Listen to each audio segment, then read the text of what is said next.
আসসালামু আলাইকুম দর্শক, আমি খোকন আহমেদ নতুন একটা ভিডিওতে সবাইকে স্বাগত জানাচ্ছি। দর্শক, আমি এই মুহূর্তে আছি ব্যাংককের সুবর্ণভূমি এয়ারপোর্ট। ব্যাংককের সুবর্ণভূমি এয়ারপোর্টে ইমিগ্রেশন শেষ করে একদম নিচতলা চলে আসছি। নিচতলা চলে আসার পরে যে 8 নম্বর কাউন্টার গেট আছে সেখানে চলে আসছি। সেখানে আসার পরে আমি পেয়ে গেলাম হচ্ছে পাতায়া যাওয়ার বাস কাউন্টার। এখান থেকে পাতায়া এবং আউহিন যাওয়ার বাস কাউন্টার আছে। এছাড়া আরও অন্য অন্য জায়গায় যাওয়ার বাস কাউন্টারও আছে, আপনারা এখানে আসলে পেয়ে যাবেন। তো মূলত যারা পাতায়া যেতে চান তারা ইমিগ্রেশন শেষ করে এরকম নিচতলা চলে আসবেন। নিচতলা আসার পরে 8 নম্বর গেটে চলে আসবেন। 8 নম্বর গেটের পাশেই এই যে পাতায়া এই যে বাস কাউন্টারটা এখানে আছে, টিকিট কাউন্টার। এখান থেকে টিকিট নেবেন। তো এখান থেকে টিকিট প্রাইস পড়বে 143 বাত। তো মনে রাখবেন যে এই যে এখানে এই যে দেখেন 8 নম্বর গেট নাম্বারটা আপনাদের দেখাচ্ছি। 8 নম্বর গেটের পাশেই টিকিট কাউন্টার। সেখান থেকে টিকিট নেওয়ার পরে ওয়েট করতে হবে। ওয়েট করার পরে এখান দিয়ে আমরা চলে যাব ভিতরে। তো ওয়েট কতক্ষণ করবেন? আপনি যখন টিকিট করবেন তার চাইতে আপনার 40 মিনিট বা 50 মিনিট ওয়েট করা লাগতে পারে, কারণ টিকিটগুলো মূলত বাসগুলো 20 মিনিট পর পরে ছাড়ে, কিন্তু টিকিট প্রায় 40-50 মিনিট আগে টিকিট শেষ হয়ে যায়। তো দর্শক, আমি আবারও বলছি, আমি আছি থাইল্যান্ডের ব্যাংককের সুবর্ণভূমি এয়ারপোর্ট। সেখান থেকে যাব পাতায়া যাওয়া অবধি কুটিনারি সবগুলো বিষয় আপনাদের সাথে শেয়ার করব। আশা করি যারা নতুন যাবেন তাদের কাজে আসবে। দর্শক, এই যে আমাদের এখন বাস ছাড়ার টাইম হয়ে গেছে। এই যে এটা হলো বাস, এই বাসে করে আজকে চলে যাব পাতায়া। তো এখন এই যে এখানে লাগেজগুলো এই ইয়েতে বক্সে দিয়ে দিব, আর ছোটো ব্যাগ যেটা সেটা সাথে রাখবো। তো দেওয়ার পরে বাসে উঠবো, ওঠার পরে পাতায় যাওয়ার উদ্দেশ্যে চলে যাব। তো দর্শক, আমি আবারও বলে রাখছি, ব্যাংকক এয়ারপোর্ট থেকে পাতায়ার দূরত্ব হচ্ছে 170 বা 80 কিলোমিটার দূর। সেখানে যেতে টোটাল 2 ঘন্টা সময় লাগে। কারণ পাতায়া ব্যাংককে কোনো একটু জাম থাকে, ব্যাংকক ছাড়ার পরে আর কোনো জাম নাই। আবার পাতায়া যখন আমরা ঢুকবো তখন একটু জাম থাকবে, তার মাঝখানে কোনো জাম থাকে না। তো ব্যাংককে যখন বাসটা ছাড়বে তার 20 মিনিট পরেই প্রথম একটা টুল পড়বে, এটা ব্যাংককের টুল। সেটা ছাড়ার পরে তারপরে 1 ঘন্টা পুরো 1 ঘন্টা গাড়ি চলবে। চলার পরে বাস পাতায়ার টুল পাওয়া যাবে। তো এখানে 1 ঘন্টা 20 মিনিট। আবার পাতায়া টুল পাওয়ার পরে তো 3টা স্টপেজ থাকে, সেই 3টা স্টপেজ অতিক্রম করতে দেখা গেল আরও 30-35 মিনিট বা 40 মিনিট সময় লেগে যায়। এই সব মিলিয়ে ধরেন 2 ঘন্টা, টোটাল 2 ঘন্টা সময় লাগে। 2 ঘন্টার ভিতরে আমরা চলে যেতে পারবো পাতায়া। দর্শক, আমি যে বাসে উঠে গেলাম, এখানে অনেক যাত্রী আছে, আপনারা দেখতে পাচ্ছেন। যাত্রীগুলোর মধ্যে বেশিরভাগই আছে ইউরোপের, তার মধ্যে কিছু ইন্ডিয়ান থাকবে, বাংলাদেশে আমি একাই। তো এখন আমি সিটে বসে যাব। আমার সাথে ছোটো ব্যাগ যেটা আছে আমি সাথে রাখবো, আর আমার লাগেজ আমি অলরেডি দিয়ে দিচ্ছি ইয়েতে। তো সবাই ওঠার পরে তারপরে 5-7 মিনিট লাগবে, তখন বাসটা ছেড়ে দিবে।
কোয়ালিটি অত্যন্ত খারাপ। প্রাইসও একটু কম নেই, কিন্তু সময় লাগে একটু বেশি, প্রায় 3 ঘন্টা সময় লেগে যায়। কিন্তু বাসের কোয়ালিটি প্রচণ্ড খারাপ। আর সেটা স্টেশনটা অনেক দূরে, সেখান থেকে আবার 50 বাত লেগে যায় এই পাতায়া বিচ বা কোথাও যেতে গেলে। তো আমি মনে করি যারা পাতায়া যাবেন তারা এই ব্যাংকক এয়ারপোর্ট থেকেই যেতে পারেন। অত্যন্ত ভালো বাস, আরামদায়কভাবে যেতে পারবেন, সময় কম লাগবে। এই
ভ্রমণ ভিডিও।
মাত্র চলে আসলাম পাতায় ঢোকার যে টুল, সেই টুলের কাছে। দেখতে পাচ্ছেন এখানে যে 4 টুল দিয়ে আমরা ভিতরে ঢুকবো। তো এই টুল দিয়ে ভিতরে ঢুকে আমরা পাতায় ঢুকে গেলাম। তো পাতায় ঢোকার পরে কিন্তু একটু রাস্তায় মাঝে মধ্যে একটু জ্যাম পড়বে, সেক্ষেত্রে এখন আর আধা ঘন্টার মতো সময় লাগবে আমাদের একদম লাস্ট স্টপেজ যেতে। তো আমি আপনাদেরকে আরেকটা কথা বলে রাখছি, যারা পাতায় যাবেন এখানে পাতায় ঢোকার পরে কিন্তু 3টা স্টপেজ দিবে। একদম লাস্ট স্টপেজ যেটা, সেটা হচ্ছে কি জমতেন বিচ এবং ওয়াকিং স্ট্রিটের আশেপাশে। তো জমতেন বিচ এবং ওয়াকিং স্ট্রিটের আশপাশে যারা যেতে চান তারা লাস্ট স্টপেজ অবশ্যই নামবেন। তারা যারা একটু আগে নামতে চান তারা আগে আরও 2টা স্টপেজ আছে, সেখানেও নামতে পারেন।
তো দর্শক, আমি কিন্তু আপনাদেরকে এখন পাতায়া সিটিটা দেখাতে দেখাতে যাবো, কারণ পাতায়া সিটি অত্যন্ত সুন্দর। আর এখানকার বাড়িঘরগুলো সুন্দর। বাড়িঘর তো খুব একটা নাই, দোকানপাট আছে, বেশিরভাগ দোকানপাটগুলো সুন্দর। আর এখানে কিন্তু স্কুটি চলে খুব বেশি, কারণ স্কুটি ব্যবহার করা হয় এইসব জায়গাতে। ছেলে মেয়ে সবাই স্কুটি ব্যবহার করে, অর্থাৎ স্কুটির দোকান আছে অনেক এখানে।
দর্শক এখানে পাতায়াতে আপনারা যাওয়ার পথে কিন্তু অনেক মাসাজ পার্লার পাবেন। এগুলা মূলত মাসাজ পার্লার এখানে খুব চলে, কারণ মানুষ সারাদিন হাঁটাহাঁটি করে যখন ক্লান্ত হয়ে যায় তখন মাসাজ পার্লারে মাসাজ নেয়। আর এখানে কিন্তু যে আপনারা দেখতে পাচ্ছেন এখানে যে গাড়িগুলো যাচ্ছে মাঝে মধ্যে একটু একটু করে জাম পড়ে, খুব একটা জাম নেই, একটু একটু করে জাম পড়ে মাঝে মধ্যে আর কি।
দর্শক আমি আবারও বলছি, আমি থাইল্যান্ডের ব্যাংকক এয়ারপোর্ট থেকে পাতায়া যাচ্ছি। যাওয়ার পথে প্রায় 2 ঘন্টা সময় লাগে।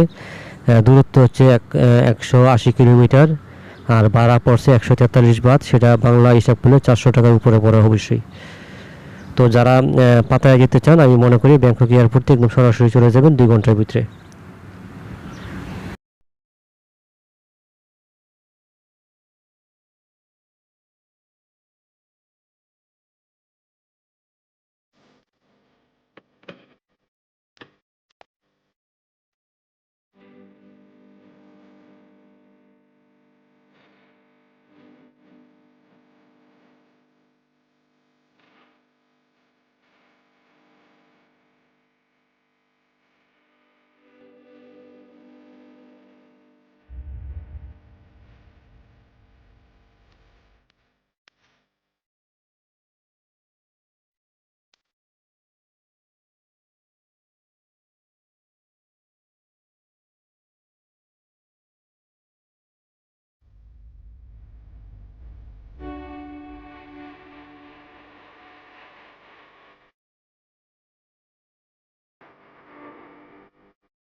দর্শক আমরা এই মাত্র একদম লাস্ট যে বাস কাউন্টার, হ্যাঁ সেখানে চলে আসছি। আমি সেখানে নেমে যাব, বাস আর যাবে না।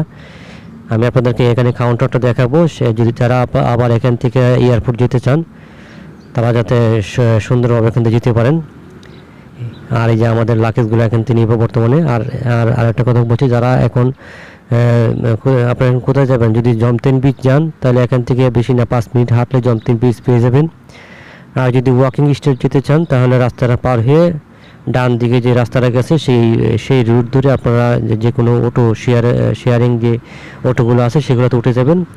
10 থেকে 15 বাত ভাড়া নেবে, চলে যাবেন ওয়াকিং স্ট্রিটের আশপাশে, ওয়াকিং স্ট্রিট অথবা পাতায় বিচের আশপাশে।